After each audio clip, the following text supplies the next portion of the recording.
It's important to state at this point that breaking limitation is a deliberate act.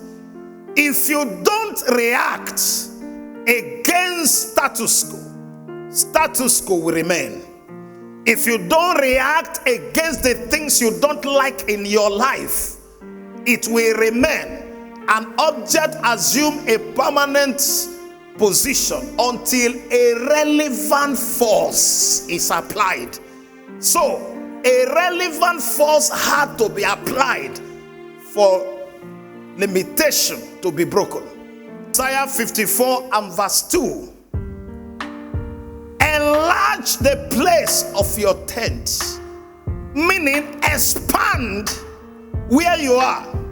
For those of you who are in business, don't be too excited with your temporal achievement. Expand that shop. Look into that premises. There is an expansion that can happen. Enlarge the place of your tent.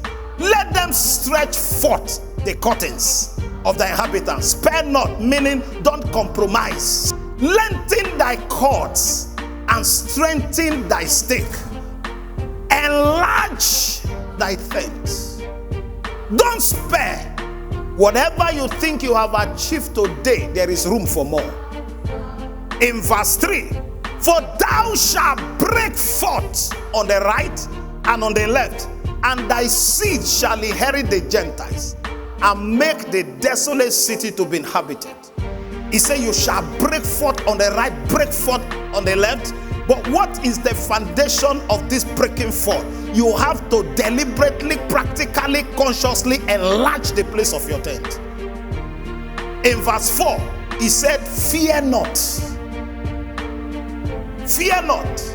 Some of you that are here, there are some decisions you ought to have taken, but fear kept you where you are.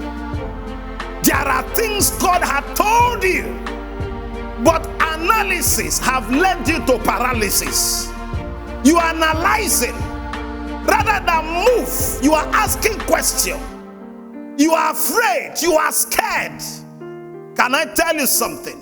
Fearful people don't make it big. Risky to take risk. More risky not to take risk. He said, fear not. Don't allow fear of your background put your back on the ground.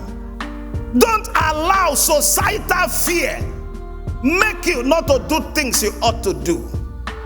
Learn to take risk. There is no great man today that you admire who have not done something.